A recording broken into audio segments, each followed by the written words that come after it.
Ladies and gentlemen, welcome to the Business Brew. I am your host, Bill Brewster. Thank you as always for joining. This episode features Arnaud Cosserat of Comgest.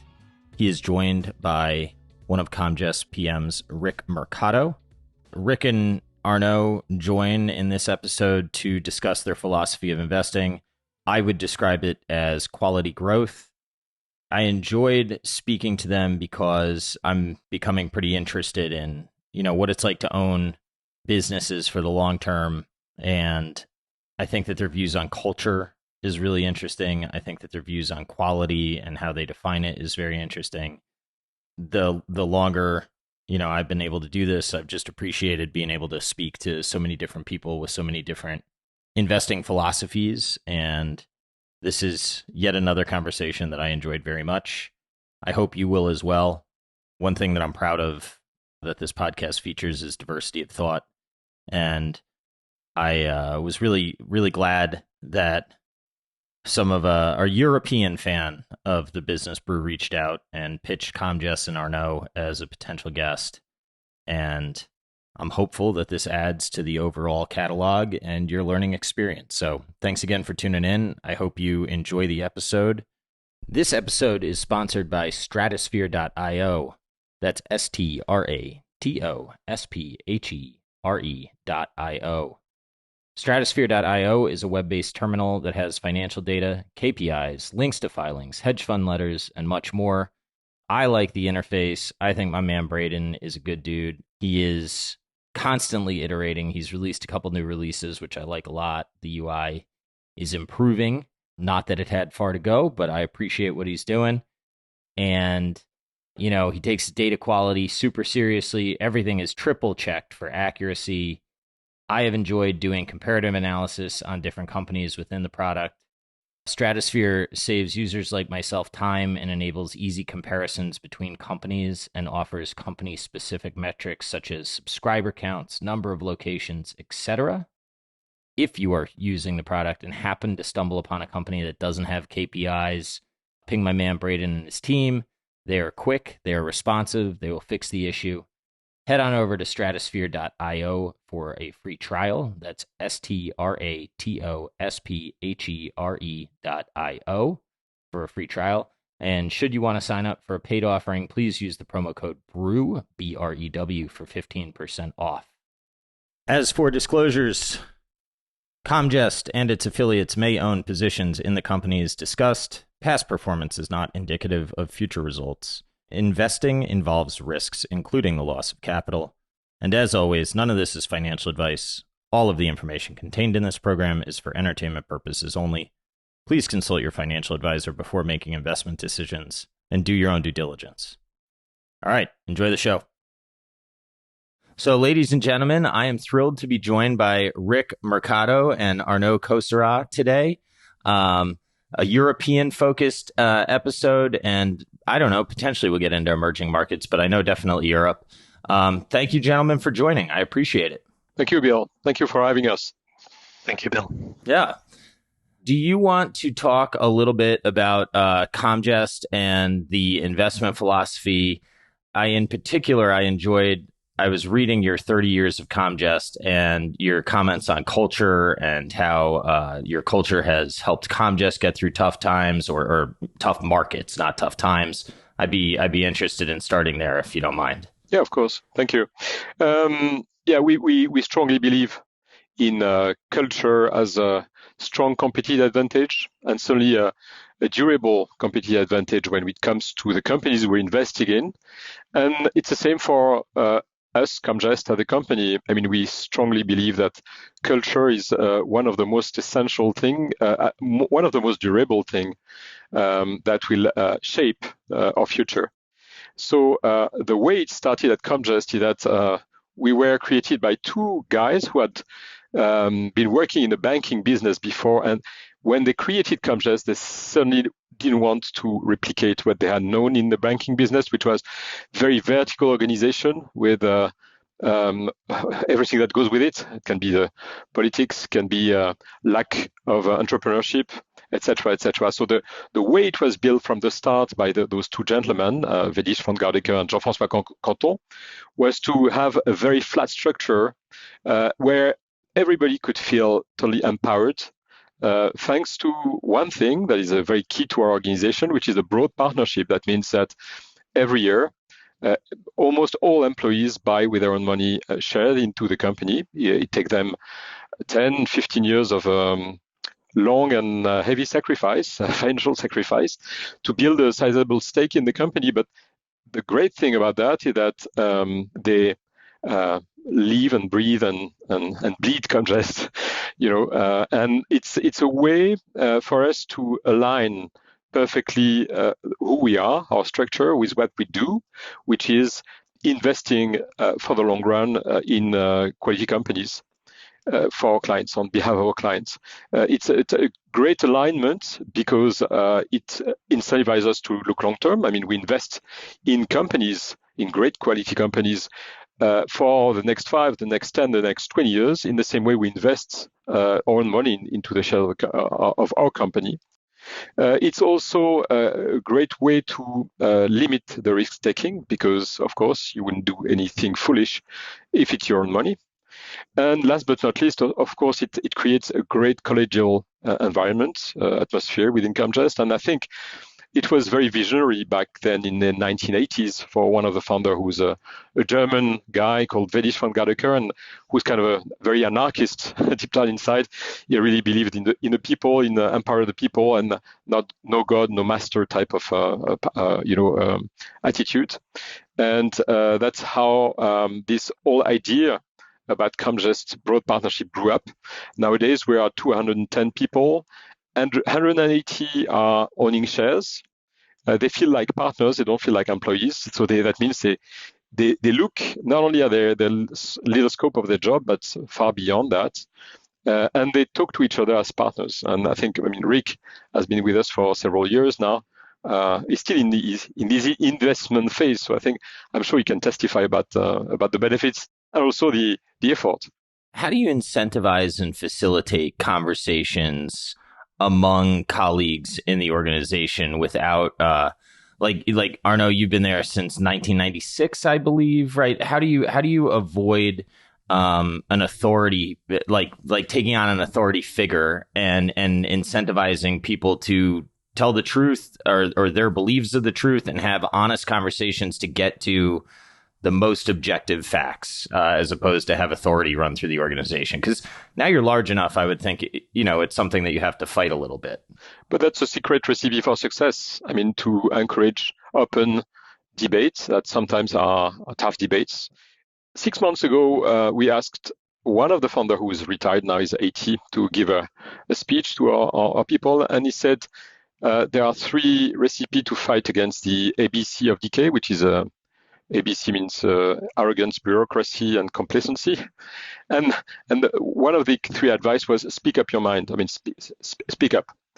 And everything we do, we are trying to, in a way, we are organizing the life of Comgest, is to offer a lot of counterpower within Comgest to as many people as possible. So it's not perfect. We're always working on something, but we have certainly a lot of rituals around moments and places where we ask people to tell what they think, and they need to be as transparent as possible. So we have a culture of transparency. It works. Of course, when we were 10, it doesn't work the same way as nowadays when we are 210. But still, we strongly believe in that. We have, for example, our town hall meeting twice a month called Tuesday meeting, which is a ritual of this culture of ours, where for 1 hour we are 150 to 200 around a Zoom call from various places in the world. We are on 10 different locations, 4 different continents, and everybody is invited to raise questions, to engage into debate. And same holds true within each investment team. We have 50 investment professionals. Rick is one of the key leaders in global equity, and he is within a team of 6. And yes, we all know that it's very important when it comes to taking investment decision to have all the input on the table, to have zero ego involved into the debates, and to treat things as factually as possible. Rick, you want to add something maybe, or? Yeah, no, I think it's a really good point. Culture is one of those phenomenons that everyone talks about, and yet it's very hard to make it tangible. When I joined Comgest, I actually did 13 meetings. It was very much a two-way process, but there was a great emphasis on making sure that philosophically and the way that you operated was really well aligned. And so I would say that, living through that and making sure that everyone actually abides by that, it's very important. From Arnaud to, support staff, everyone's quite willing to be open. You extrapolate that into the shareholder structure, and what you find is that you have this very interesting culture where on that Tuesday meeting, for example, sometimes you have what would typically be seen as super important issues like shareholder structure, where are we going as a business in the next 5, 10, 15 years coming up. And other times, an individual's concerns will come up. So I remember in one of my very first meetings at Comgest, at that Tuesday town hall, someone put their hand up and said, I really would like to stop us using plastic bottles. And it just showed that there was this openness from everyone across regions, across different levels, where they were able to open up and speak their minds without fear of, taking up time or not being important and so on. I have like the Buffett quote of I'm a better investor because I'm a businessman, and I'm a better businessman because I'm an investor, like ringing in my head. And there's in your letters, you emphasize the importance of culture, and I'm curious whether or not how building the culture at Comgest has helped you analyze company cultures, or how analyzing company cultures has helped you build the culture at Comgest, and just kind of how that intersection occurs, and then the sort of deeper question within the conversation is, how do you assess investment opportunities, cultures from the outside looking, in?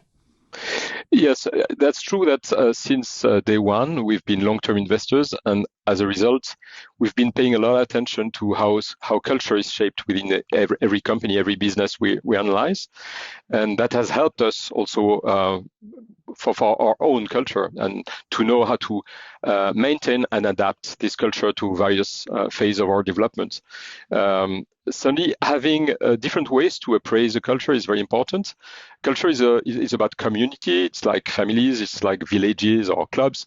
They're built on shared interests, mutual obligation, and usually they thrive on many things like cooperations or friendship. And you can analyze the culture of the companies you're investing in, or your own culture, with different tools. I think there is one I really like, which is the one that is provided by the Harvard Business Review, where they measure the culture of companies according to two axes, and it's on one sociability, on the other solidarity.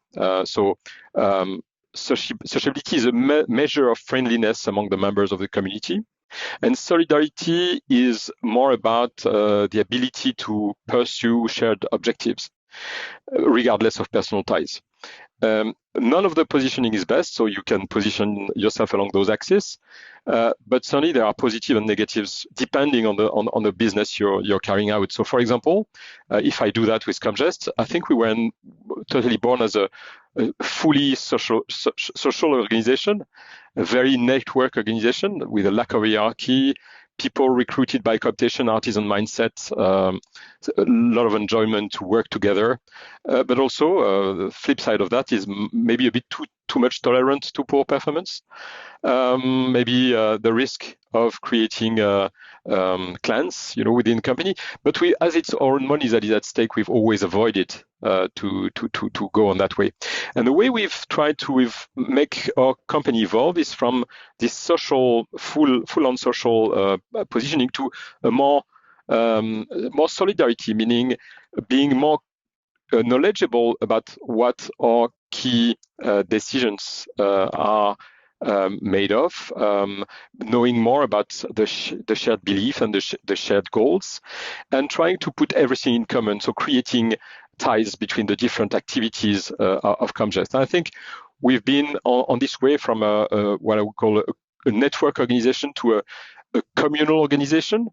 that means an organization with still a good level of sociability, but clearer purpose, more explicit values, maybe, hiring more expertise, and less artisan, of course.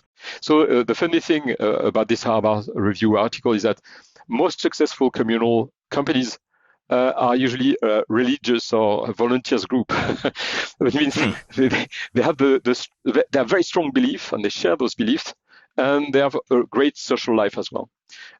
So we are not a sect, but certainly we have plenty of things that look like religious organization. Like as I said, Tuesday meeting is like the mass. Yeah, you're going to a company church. Exactly. Yeah. And so when we analyze the business of the company and we look at the culture is an enabler. And we're trying to make sure that there is a fitness to purpose. So that the culture of the company is well fit to the purpose of the company. So if you're a fast-moving company in a fast-moving environment where you need to be first, you need to have a very clear goal that you share, and of course, far more mercenary type of environment. So I would say it's far more purpose-driven than social. On the contrary, when you're long-term, when you are trying to foster more creativity, you want to take more long-term risks together, then you have to be more collegial and more social. So that's a way, for example, that's a tool that we're using to appraise the quality of the culture and the quality of the companies we're investing in. And of course, at the end, there is also about the way you interact with the people, because in the end, business is about trusting people. And it's about observing if those people are trustworthy. So that means, do they, walk the walk or talk the talk or talk the walk? I can't remember. But that's about making sure over time what they do is what they say, and what they say is what they do. Yeah, that makes sense. Also just add into that, I think it's a really important point. Like, we spend so much of our days analyzing quality companies, and it's always been drilled into me that it's super important that our company, our partnership, also reflects a lot of those same mechanisms or culture and so on. So one of the things that we aim for when we invest in companies is sustainability. And you look at the industry, and quite often you get this star fund manager approach. At Comgest, it's all about the team-based approach. We are one investment team. We have one investment philosophy. That's what we've been doing for over 30 years. And when you think about that, by having a team-based approach, you're never beholden to just one opinion or one person holding power. You're very much incentivized to have a culture where you're just exchanging insight, trying to get to the right answer. And in that way, it's kind of funny to say, but if I was to get hit by a bus tomorrow, the team would continue going on. The research would be very consistent. They're all very well aware of my views. We know the regional views as well. It is not beholden to one single person. We wanted to have sustainability so that our partners will get the same sustainability, the same DNA, not over just 1 year or 3 years, but over 10, 20, 30 years and so on. Yeah. The question that's coming up for me is, you said, Rick, we spend so much time analyzing quality companies. I looked at one of your portfolios today. It holds ASML and ADN, and how do you think through the differences? Like, culture is so soft; it's not tangible, right? So how do you decipher between quality, like you're looking at the highest quality stuff, right? So how do you handicap quality, and how does culture come into that? So we are quality growth investors, meaning we are looking for growth, but not at any level of quality. We're looking for sustainable growth, meaning growth that can be maintained over time. And our investment horizon is 5 years, but usually it's 5 to 10 years, which is we need to be very humble. It's very difficult to predict. So coming back to your question, that means that we're looking at anything that can reinforce our knowledge about the sustainability of a company. And of course, while you were talking about ESML, ADN, which are very innovation-driven companies, technology companies, it's very important in this case to focus our research effort on understanding the culture of innovation within the company. And it's the culture of innovation usually is driven mostly by HR and mostly by the initiative to build the company around agile type of way to work together. For example, there is a technological company we've been investing in for many years, for 20 years. They have this rotation of 1/3 of their staff job every 3 years that is forced. I think an example to that, anybody that stay in a job for more than 2 to 3 years will rotate to another job. And that's what forced them to keep them agile.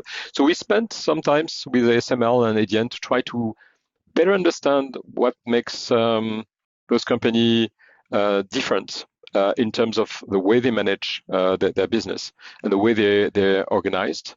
In the case of ADN, clearly there is something very, very original about the company in terms of the way they encourage entrepreneurship through many different mechanisms. I'm not going to go into details, but that's the way they do.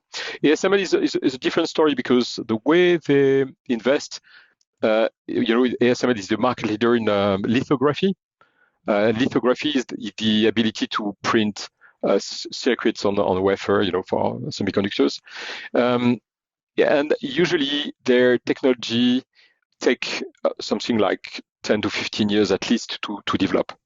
So the first time we visited the company was in 2005.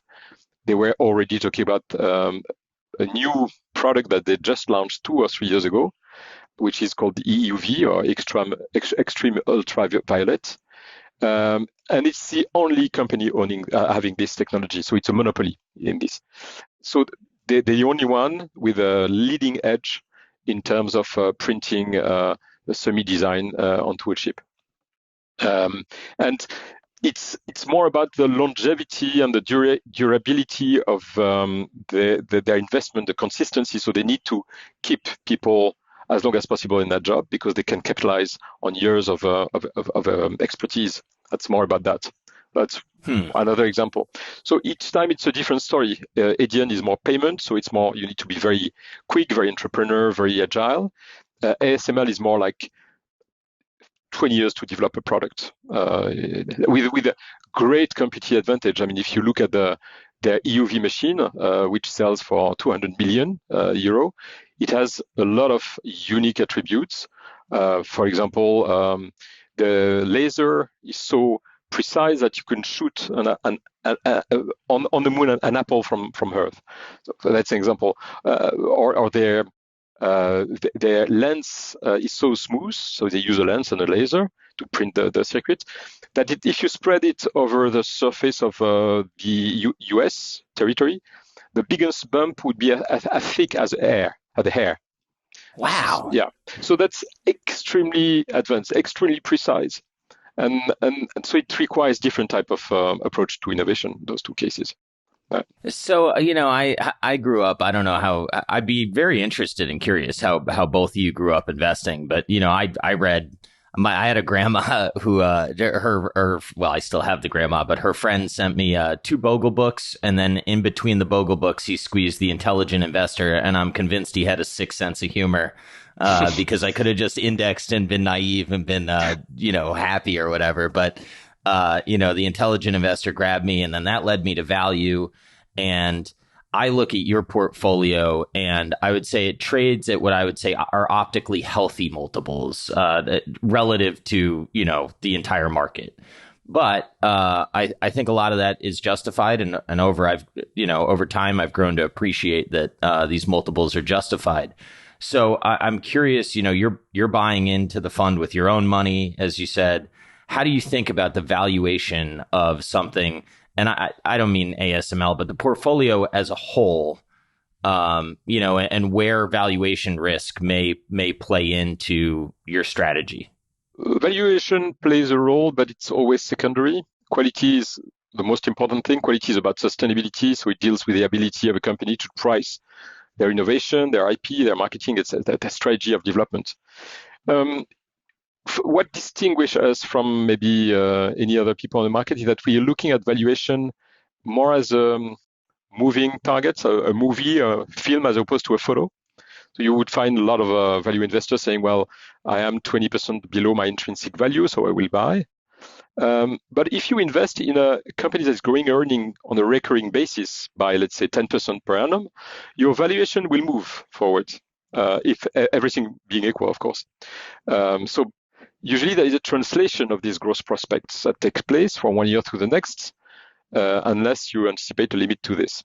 And so as we are looking at the movie, not the photo, because we're constantly looking into where the company invests, what their next product is, that means we are more valuation tolerant. We have a buy and hold investment philosophy, and we're only investing outside of a very specific range. And so the way we're looking at valuation is usually we're looking at how many of a future year of growth we're going to pay for this company. So it's all a matter of time horizon in the end. So it's all a matter of humility. How much are you ready to look into a story and believe you're able to predict the future? So for us, it's 5 years. But usually, I mean, with hindsight, it's easy. But when you invest in a great company, you never remember the price you paid for it. Let me give you an example, typical example. It's in the paper you've been talking to me about. It's a company I've been covering since 1996, which is a world leader in computer-aided design and computer-aided manufacturing software. It's called Dassault System. It is helping aerospace company and the auto company with designing their cars and their planes and their engines, etc. It's a company I've been there at the IPO in 1996. We've invested in 1987. It's great competitive advantage, twice market share of its number 2 competitor at that time. It's company has been delivering a fantastic track record over the next almost 30 years, actually, around 14-15% per annum of growth in earnings. In 1999-2000, you remember TMT bubble, all tech stocks priced at crazy multiples. We exited in November 1999 at 60, 70 times because we said, well, 60, 70 times is what it's worth for the next 5 years, but not beyond. It went to 105 times. And we had to wait another 3 or 4 years to be able to buy back again. And it's a position we've been keeping in a portfolio, in the portfolio of our clients for 23 years out of the last 27. But actually, if you had been a dumb investor investing in March 2000 at 105 times earnings, 23 years later, you would do twice the return of the European index, still 6 to 7% as against 3.5%. So, but we're not pretending we know what's going to happen in 20 years.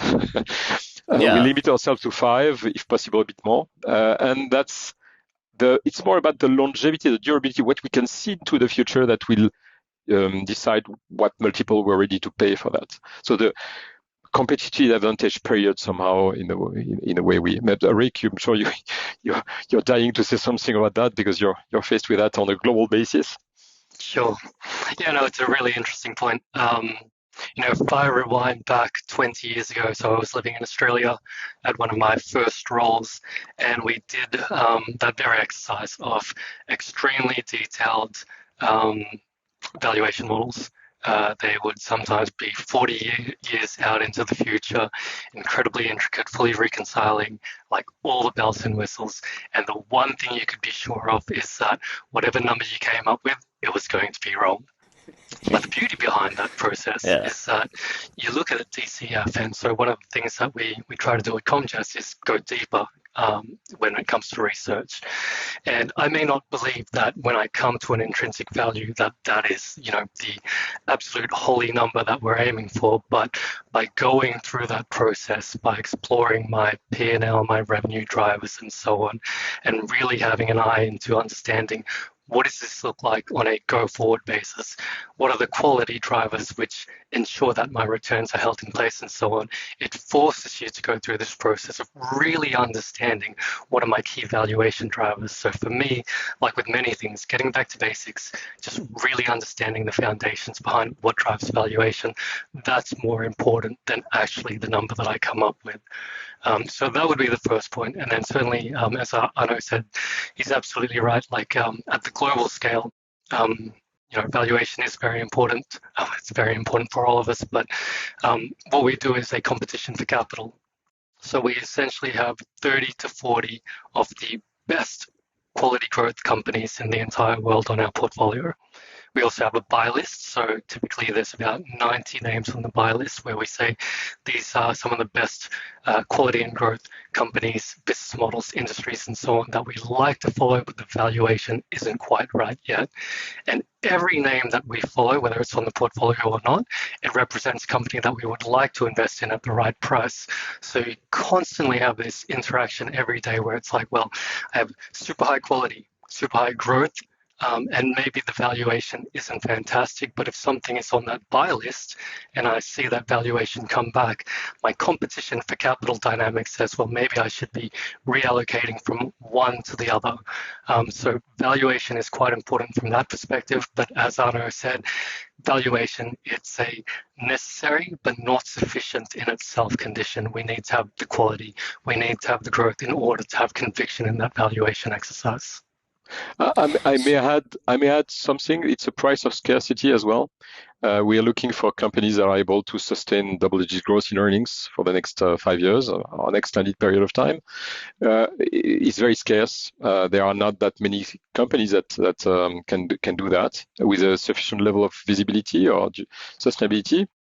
So I would say when we find one, our most favorite or time horizon is forever. If you have a great stock and you exit just because of a value reason, placing the proceeds in secondary level of quality type of companies, there is always an opportunity cost. And our founder, who is a German, as I said, always had a German sentence for this. He said, billig ist teuer. So I'm using my best German. That means what is cheap can be very costly. And indeed, if you're selling a great company, because it's reached too high a price, if you reinvest into a lower quality companies, it can be a value trap as well. So you need to be pretty good at this. So what we do is as I said, we let our winners run up until the point where it's too much too early. That's it. Arnaud, remind us, what are the longest held stocks on the European portfolio? There's some pretty good ones in terms of how well they've compounded over a long amount of time. Yes, certainly a company like L'Oréal, for example, which is a world leading company in cosmetic. I think we invested in 1991. I think at that time we paid 22 times earnings. And actually we did what Warren Buffett did with Coca-Cola. He computed backwards to 1918, which was the IPO of Coca-Cola, what price he could have paid for Coca-Cola and still get the return of the US market over the next century. So Coca-Cola is a stock that's delivered 10% compound annual growth in the next century, and it's I think calculated 6,000 times earnings. So of course, the odds of finding a Coca-Cola in 1918 are pretty low, but let's say that's a funny exercise. For L'Oréal, we did the same exercise, and I think it was more than 100 times for sure. Yeah. I noticed that you said 20% of the stocks have driven 80% of the performance. And it seems like there's a core group of companies that maybe underperform your investment expectations, and those get churned out fairly quickly. I think it was like 1.7 years or something around there. But the ones that you own, you really stick with. How do you hold a company that you're riding the wave of, but the valuation is stretched? I think what I have found from studying you and talking to other people is what you may not want to buy can still make some sense to hold, if that makes any sense. And I'm curious to hear your thoughts on that. Yeah. Yes, we have not invested in many stocks. Actually, in the last 25 years, we invested in 150 stocks or so. And yes, that's true. It might not be 2080, but might be 3070 or something like that. Certainly, the one we keep for 5 or 10 or 15 years have done most of the performance.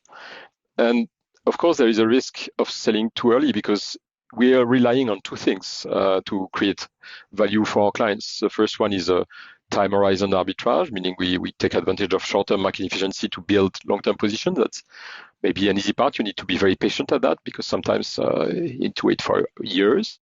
And the second one is compounding. And if you really want to have compounding at work, and the best possible outcome of compounding is you need to make sure that you keep a good company for very, very long. So the way we're building that is, let's say we have a position neutral in terms of valuation at 5% of the portfolio. Well, we figure out that maybe 1/3 of that is for the next 3-4 years, 1/3 will be for the next 5, 6, 7 years, and 1/3 would be for beyond. So let's say when a stock reaches, so we've been faced with a lot of stocks going up and down, especially in the last 3 or 4 years. Let's take a good example, Straumann, which is a world leading company in dental implants. It's a Swiss company. It went from what is typical 30-35 times earnings for a company that's growing earnings by 15% per annum quite consistently over the last 20 years. To something like 60-70 times. And what used to be a 3 or 4% position became a 1 or 2% position. If it had gone beyond 60-70, we would have sold totally. So let's say there is part of this position that is for the next 1 or 2 years, 3 years, and then one for beyond and one for beyond. So that's basically I'm making a very simple story here. It's not exactly like this, but it's so for each company we have a TSR. Which is an absolute return objective that we contrast with the risk we're taking. And if it's far above the risk level, let's say a risk-free rate plus risk premium is 6-7%, and you are at 14 or 15, you have a big position in your portfolio. And if it's 0 to 7%, it's going to be a minimal position. If it becomes negative, it's going to get out of the portfolio. Rick, do you have anything to add? No, it's fine. I'm just curious. I do. So if we rewind back to one of the questions you asked earlier about quality, so I would say, you can generally, and I'm being very general here, but you can break it down into industry. The industry structure is very good. The business model, there's something special about that business model. So take like a Costco where you just have a very sticky membership fee behind it. The industry's not fantastic, but because of that stickiness, they continue to deliver high quality outcomes. You have the product, which might be the driver of the quality behind it. So ASML is a good example of that. And then you have the absence of value destructive activities. Now you take all of those things and you consider that, well, we're only investing in 30 to 40 stocks. The beauty behind that is that you can then find companies that quite often have more than one quality driver. It's the culmination of industry, it being a standard, a subscription business model, a very good management team, and so on. So Microsoft, it's a well-known name, but that's a company that ascribes to that. We've held that since 2008. And then we return to a second question that you also asked about culture.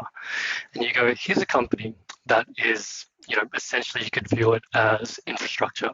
You need it to operate as an enterprise. It's got strong network effects behind it and so on. But if you have the right culture, the right leader behind it, your ability to ride these secular tailwinds, the second part of our investment philosophy, if you're able to ride those tailwinds and return it back, as Satya Nadella did, back to being a developer and engineering driven company, then you get to a point where you can compound on all of these quality characteristics, but open it up to new TAMs. We've seen that in tech, we've seen that in pharma and so on. But it kind of gets back to that point of you can end up with a company that might have looked full value 15 years ago, but because these TAMs are so big and the culture might allow them to really exploit those TAMs and so on, your fair value continues to compound upwards in the right circumstances. So it really does speak to the long-term nature of the sort of companies we're looking at. How do you all think about looking through a recession and whether or not some of the financial statements and some of these higher quality companies, Microsoft specifically, right, benefited from a ton of operating leverage in 2020 and 2021. Now maybe we're seeing I don't know if they overhired or attrition just wasn't at natural levels. Whatever the story really is, they seem to be cutting back on cost growth at a minimum. How do you think through like what recessions do to quality companies versus the market in general, or do you not even really think that way? I'm just kind of curious to hear your thoughts on investing through recessions and being long-term oriented in this basket of securities. I'll kick off, and Arnaud, please feel free to keep me honest. But it's almost counterintuitive, but recessions are great from an investing perspective. When you think about the investment philosophy that we practice, a lot of the valuation upside comes from your long-term outcomes. That's where we're really focused on. In a recession, whether it was a tech crash, whether it was a GFC, quite often what you find is these companies that were followed for, sometimes decades at a time, they're great quality, you want to buy them at the right price. You finally get to have that opportunity where you buy into them. So a name like HDFC in India, that's a name that we invest in, but here's a name that was first covered at Comgest in 2009. It made its way onto the global universe, our buy list, in 2014. We watched this company while it was invested on the India regional portfolio, but we got to meet with the management team. We saw them through all sorts of economic conditions, high interest rates, low interest rates, different competitive environments, going through systematic risk and so on. And the company continued to deliver through and throughout. So we get to a period in 2020 where everything's selling off. This returns back to global financial crisis trough multiples, and we have that conviction. We have good access to management because we've had that candid relationship with them for a very long amount of time. In the space of 1 week, well, it seems like in the space of 1 week, but we're able to retouch base with the management team, initiate a position there, and it seems like there was this 1 week period where, we were able to get that. But the reality was, it was conviction driven over decades of time. So that's how we look. Well, on the global team, we look at recessions as usually a buying opportunity. And then when it comes to the actual specific companies, it really is a case-by-case basis. So Microsoft, as you say, yes, they've had to, let go of some workers. That's not always great. It comes with a charge off and so on. But at the same time, the company is still very resilient. You look at the growth outcomes. We had this conversation on Team Global just last week, but we went around the table and we said, if anyone thinks we are at the tail end or the maturity of cloud as an opportunity, please put your hand up. And no surprise, but we all feel like it's still very early days there. The traditional business, it's subscription driven. So yes, they are exposed to the economy. They will see some impact from a recession, but at the same time, this is mission critical stuff. You have a subscription model which you pay for once a year. It's a lot more palatable compared to many other names across the universe. And then finally, like letting go of workers, it's not a great situation, but at the same time, it shows that management are concerned about earnings. They want to make sure that it's right size for the conditions at this point in time, whilst not letting go of the future opportunity as well. So for us, it's an opportunity, and then we bring it back to looking at how each and every one of the businesses on the portfolio are going to operate in that environment. Yeah, and then quality means resilience, and it means resilience because usually we invest in companies that more depend on their own forces to develop than on the economy in general. So if you look at, for example, 2008, 2009, which was a great financial crisis, world GDP down 4 or 5%. Company like Coloplast, which is a world leader in intimate healthcare, so it's ostomy, urology, we're still growing at 4 or 5% organically. That's an example of company that is very resilient because they're building their own growth with, innovation because their clients are not too dependent on the economy in general. And it's what I call idiosyncratic stories in the end. But also because usually when the going gets tough, the tough get going. And if you look at, for example, a company like Inditex, it's one of the world leading company in textile retail. with the brands like Zara. I mean, in 2008, 2009, they suffered. I mean, they had flat sales, but all their competitors were minus 10, minus 20%. And they took a lot of market shares in that year because most of their competitors are small moms and pop shops that suffered like crazy when they had enough strength in terms of innovation, in terms of financial strength to resist. So I would say there's two things that are at work in the recession. On the one hand, the differentiation that is very clear between the company we're investing, high quality companies, as against typically companies with no pricing power, cyclical sectors or zero cash flow sectors, for example, and there are a lot at the moment. And the company we're investing in, and also in terms of the ability in those moments, in those tough moments, to take advantage of the weakness of their competitors. Certainly, and I mean, I could give you 100 examples of that because we've been in a recession every 10 years, basically. I mean, if you look at Europe, we had the crisis in 2008, 2009. We had the Euro crisis in 2011, 2013. We had the 19th recession in the early 90s. If you look at the US, it's the same. If you look at globally, there is one recession every 10 years. So I think we have, with a 34 years track record on Europe and more than 30 years track record on most geographies, we have enough data and enough situations to be pretty good at illustrating and anticipating what's going to happen. Yeah, that makes sense. Yeah, historically, a recession has been quite good for the investment style. And when you think about it, highly visible, typically agnostic to the economy type companies, typically in a net debt negative position, so they carry cash on their balance sheet. These are the companies that tend to stand the test of time.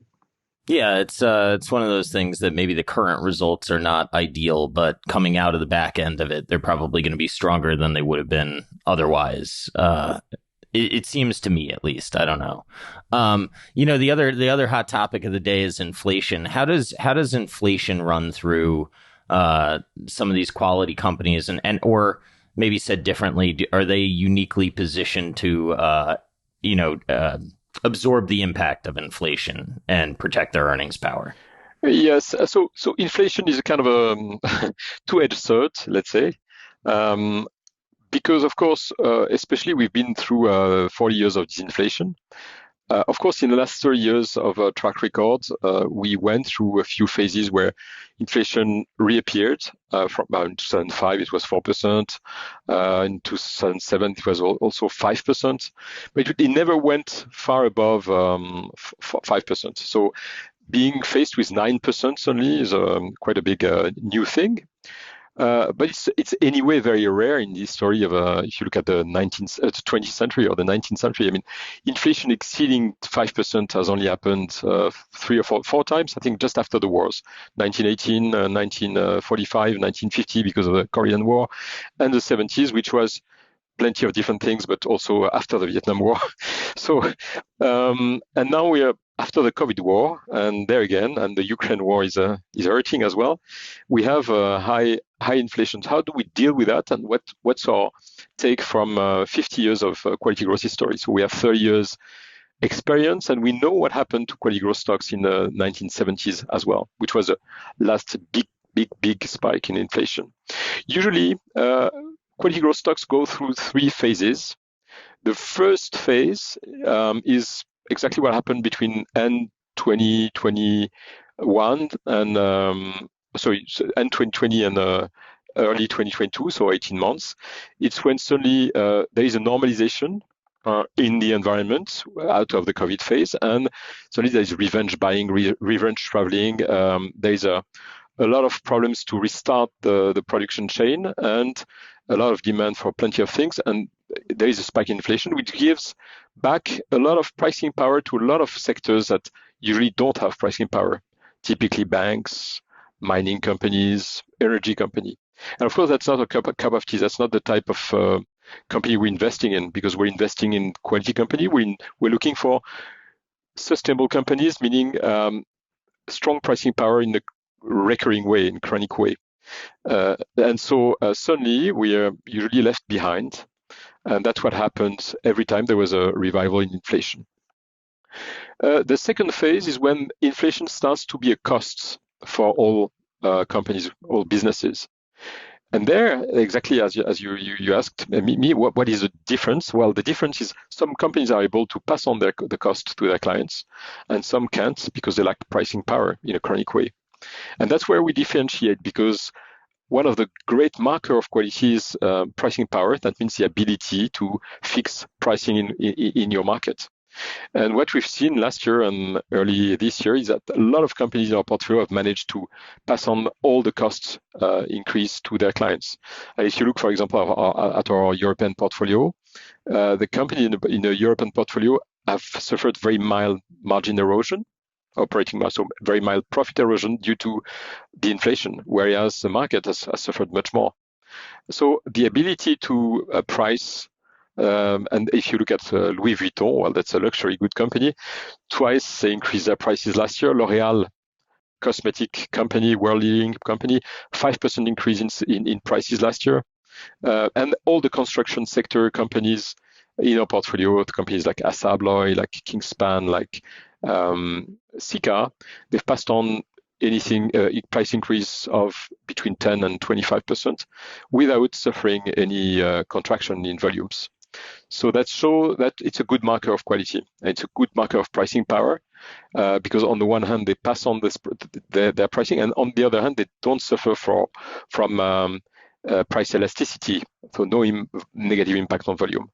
And of course, the next phase of inflation is when suddenly the central banks are trying to act, trying to put some water on the fire by increasing interest rates, and that's where the different market actors start anticipating the next recession, and that's where autonomous growth, quality growth, sustainable growth is really a differentiator. So I think we suffered quite substantially in 2021, especially 22, from the sector rotations, from the markets were mostly led worldwide by energy, banks, and mining. In this cyclical rotation, typical of what happens from time to time. I think we've seen in the end of 2022 and early 2023 far more focus on quality. Quality because of the ability to price products and to escape from cost inflation, and quality as a way to make sure we still grow in the next recession. I think that's very predictive. I think the global portfolio that is managed by Rick has also benefited a lot from the quality names that it contains, right? Yeah, absolutely. No, I don't have too much to add to that, but pricing power certainly is very important. We typically look at pricing power across, the ability just to give a straight up price without the volume impact, like luxury names that Arnaud was talking to. Sometimes the names like in China, we used to have Kuaizhou Muay Thai. So again, very high operating margins, very resilient revenue growth, and typically not too much elasticity when it comes to these dynamics. Other times we also have names where pricing power comes from innovation. So on the European and the global portfolios, we have names like Novo Nordisk or Eli Lilly, again being idiosyncratic. One of the latest innovations there is that they've developed obesity drugs, allowing people to lose, around 15% of their body weight if they are in the obese category. So from that perspective, you've got this great innovation. You have a company that has a history of being able to develop such amazing drugs, and yet they're able to get increases in average pricing just by having that innovation layer, a new product that improves the mix of their products and so on. So yeah, it's quite multifaceted, but certainly something that we look for in an inflationary environment. When you're thinking about, I guess these quality growth companies, there's a part of my head that says, well, they can't outgrow GDP forever, right? Otherwise they would become GDP. When do you find is typically the time to sort of get off a train? That's a question I often find myself wondering. Yeah, that's a very good question. We need to be very expert at this. We need to be able to position the product of a company along a maturity curve, typically a S curve. And any company goes through that, any product goes through that. They start with a small product that is not proven, not tested, not well adapted, and then they go through an adoption phase and it's an acceleration phase, and then suddenly they entered into this acceleration phase where the part of the curve is steeper and the visibility is higher, and that's where we're trying to position ourselves, and then they mature gently, and then and so a big part of what we do is try to see how many S-curves there are in a company. What is the ability of the management to take cash away from what has become a sacred cow, the successful product that has built a company, for example, to reinvest into a new S-curve and keep the ball rolling forever, if possible.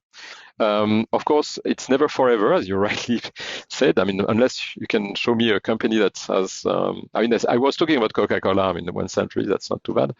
But it's so we're looking at multiplicity of S-curve to keep the ball rolling. The big problem is, of course, at some point in time, those companies get so big that there is a law of big number, and it's very difficult to invent something that is bigger than what they have.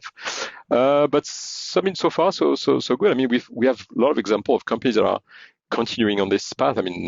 Apple is a good example of that. But in France, we have LVMH. The LVMH just reported their numbers yesterday. They went from 69 billion revenue to 70. I think it was up 25% last year. So just crazy. They created billions in 1 year just by development in the luxury goods segment. Also by a few consolidation, a few acquisitions. So repositioning of the company along those different S-curves, taking advantage of entry into adjacent markets by acquisitions, for example, through consolidation, are things that can keep the ball rolling for quite a while. But we need to be good at also exiting. And we've published also another article called When Growth Stalls.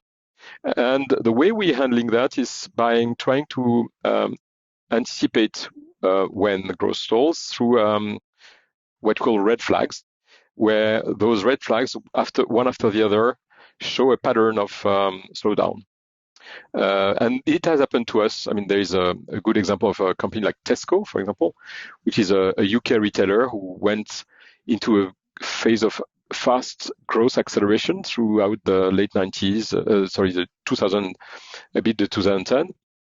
But at some point in time, they went into a wall, a maturity wall. And the way we managed to anticipate that on time was to put focus on many, many different things. And usually it's typical. Usually the company starts losing momentum, starts losing market shares. Then typically there are changes in the management.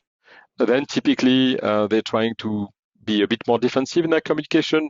Then typically they try to massage their accounts, etc., etc. So we know we've been through. In Europe, out of the 150 companies we've been investing in the last 25 years, there may be 15, 20 that went through this typical process, and we've analyzed that in detail through post-mortem analysis, and we've tried to understand better how to anticipate that in the future.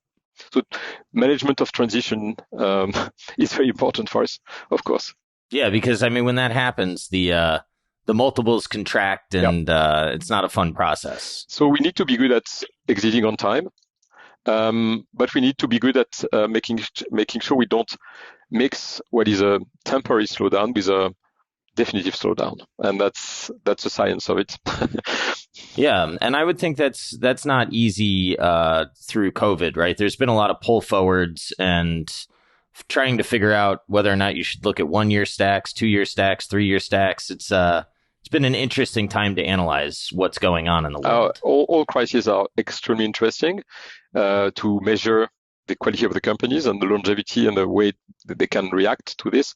But certainly it also send a lot of noise, and it's difficult to know if it's a signal or noise, or a signal, and that's all what we are about. And the way we're dealing with that is to get as many information as we can. So by going on the ground, doing our research, meeting with companies, meeting with their competitors, meeting with their clients, going to trade shows, and trying to get as many feedback as possible on what is truly the situation. And sometimes it's not bulletproof, but we're doing our best. Yeah. Yeah, at the extreme, I would say. You also have the situation where, we're quite focused on the quality drivers behind a company. So usually it's quite a slow process where we might see a maturation of that growth profile that Arnaud was describing. But if for whatever reason we were to find a situation where the key driver behind the quality of the company, maybe it's the industry structure, and then you get regulation or a new competitor coming in or innovation or something, if there was something that would actually impair one of those quality drivers, you could see us exit quite quickly, because for us, that's when the thesis breaks. We talked about the idea about focusing on the competitive advantage period. Evaluation matters insofar as you have the quality to back it up. But if that quality factor disappears due to some development or better information that we're aware of and so on, that might actually catalyze us exiting the position as we reassess the facts behind it. How does geopolitics play into whether or not factors are changing? And I think the question that I'm really asking is, like, the concept of deglobalization is so big and seems to have such a prevalence. Like, how do you think through, can a company manage this risk, and how is that going to impact growth? Like, how have you thought about that over the past few years? Usually when we're looking at macro, micro, geopolitical developments, we're looking at the company level. But we need to be knowledgeable about what's going on. If we're talking about deglobalization, true. I mean, we are in a multipolar world more and more. We are faced with a lot of economic blocs trying to regain sovereignty over various sectors and various industries. So I would say it's more of a top-down thing. We don't see that for luxury goods, for example, but we see that for semiconductors, for electric vehicles, for everything that is linked to the ecological transition as well.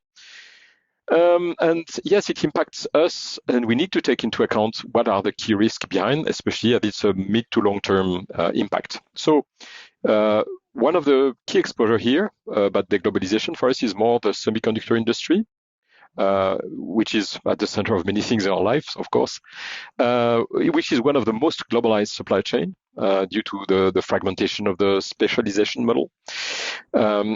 And it's a good mirror of globalization and deglobalization, and it's pretty big in our portfolio because I think in our Japanese equity stocks, we have in the portfolio, we have 6 stocks.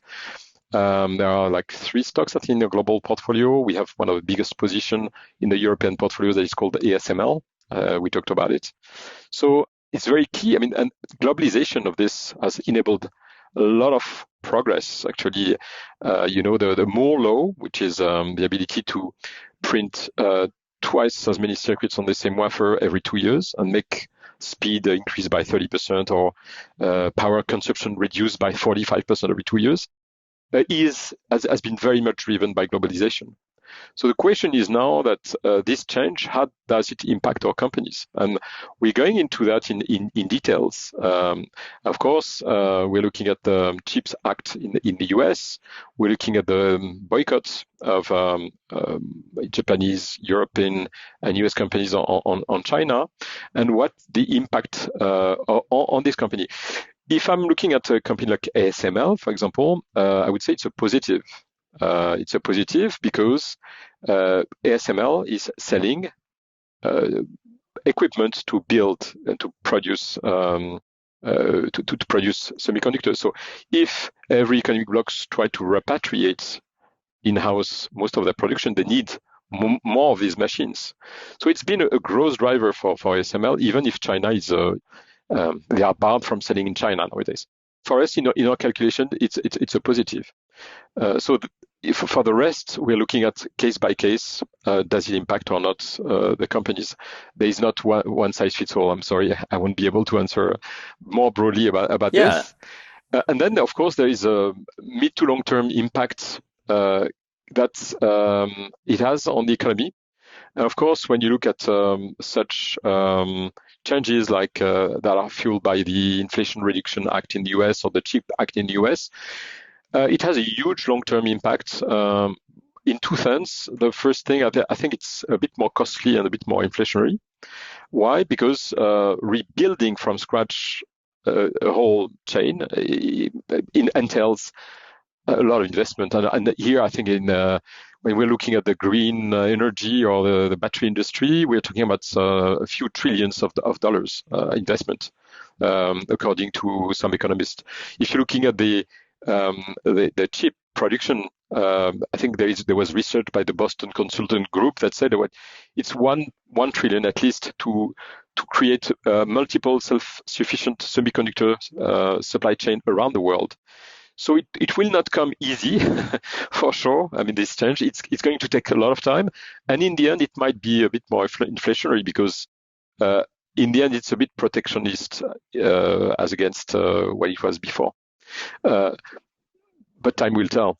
Does it impact us in terms of inflation aggregates? Not really. I think it just may prove that inflation after this year of high inflation of 2022 will land at a level that is not only the one of the last 10 years, but rather slightly above.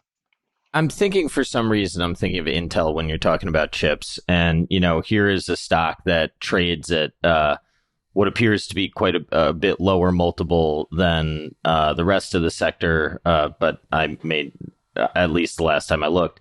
And yet, it seems warranted, right? Every time the results come out, they leave a little bit to be desired.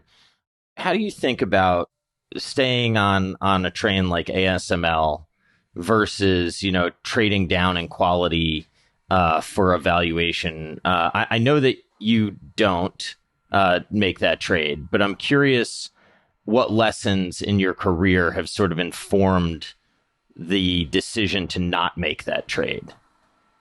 As Rick was saying, it's a competition for capital. So in the end, what if I would sell ASML to buy Intel? I mean, it's linked to my total shareholder return and the visibility I have in the next 3 to 5 years, and then the 5 to 10 years afterwards, because the multiple I will enjoy in 5 years will reflect the next 5 years. So I don't have to do this trade-off. I'm sorry. Rick may be more exposed. So but I have my view on a chip producer because in Europe we have a few companies that are printing chips. A company like Infineon. There is also another one, I can't remember one. And we decided not to go for these companies because they are far more exposed to the semiconductor cycle. They're far more exposed to changes in the economy.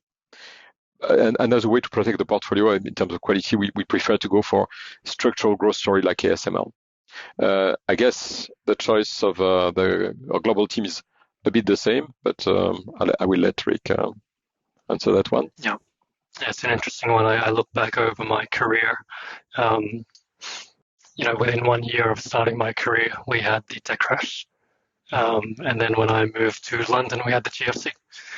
Then we moved to Paris. This is my wife and I at this point in time. And then we have the pandemic. So I feel like... Can you stop moving? Let's just keep you where you are. The next time we need to go super defensive is the next time I move country. So I'll let you all know when that's Yeah, that's right. You'll be the leading indicator. But that said, each one of these points in time, I think if I look back at lessons, it's really interesting because you always get market participants or, parts of the market that will say, hey, let's trade down in terms of quality. Let's go cyclical. Let's buy energy. Let's buy companies with poor governance for whatever looks really cheap. And for a while, it looks really appealing. You see them rocketing like energy in the last year. But you really do risk, I think, permanent capital loss. And when you're talking about long-term outperformance, again, going back to our history and the core foundations of Comgest, you want to give consistent returns, sustainability over time. And the moment you start entertaining these things, like you look at maybe Intel, it's not a name I look at closely, but if you go, actually, it looks really cheap and I'm willing to buy that, but then the whole quality of it falls apart, they never get to the same tech as TSMC, then you're forced to value something that may or may not have a flaw. And then you're forced to take the decision of, do I permanently impair my capital by selling out and recognizing a loss? Whereas if you stay with the quality companies, maybe you get valuation wrong in the short term, but maybe it grows into its valuation. Maybe it becomes cheaper and you want to buy more. You don't have that luxury with these black boxes or these low quality companies. So if I look back at each of those points in time, I'd say it's just better not to entertain because, your potential to get into a bad situation or risk that long-term outperformance, it certainly does increase, and your exposure to behavioral mistakes increases when you start looking at that part of the world. I love that answer. I've noticed from talking to quality investors, and it resonates when I talk to you all. I think it's like the margin of safety is in the quality of the business. And even if, maybe some of the valuation work was a bit aggressive in the beginning, at least you can fall back on a business that you want to own. And that's a little bit, it seems intuitively, it's easier to buy into should the stock sell off because you know that the fundamental asset that you're owning should continue to be there in the future, right? Whereas some of the more value-y companies that I've seen or over when I've looked, it's kind of like one of those things. If it's sold off 50%, I'm not really sure it's that much cheaper. If that makes any sense, I know that may offend some people to hear, but that's kind of where my mind has gone over the time of talking to people. Yeah, certainly the consistent growth in earnings of the company we're trying to find the best company in the world. This consistent growth in earnings acts as a coil on the performance of the shares. And if the performance is a bit above average, earnings growth will at some point in time compress and then increase, act as a decompressing the valuation of the stock on the stock market. So the main thing our main focus is to make sure the aggregate 30, 35, 40 companies we're investing in are still delivering double-digit growth in earnings every year over time. And this, in the end, will be reflected in the performance. That's our mantra. I mean, we believe there is strong convergence building up through times in the long run between underlying growth in earnings and performance of a stock or of an aggregate of stocks or a portfolio. And that's the main guarantee for our clients that they will benefit from compounding power and positive performance. Well, I think that's a good place to wrap the conversation, unless you feel like we really missed something. But I have really enjoyed speaking to you all. I was not familiar with your firm because I'm a little bit American-centric. I apologize. But I enjoyed, reading the letter that you sent over and doing the research on it. And thank you for joining the show. And again, if there's anything that you think I missed or you want to talk about, I'm happy to stay. But I just want to say thanks. Thank you very much, Bill. Great time together and great questions as well. Thank you again. Yeah, thank you, Bill. Been a pleasure. All right, both of you take care, and hopefully we talk again sometime. Yeah, with pleasure. Sounds good. Yeah. But it's absolute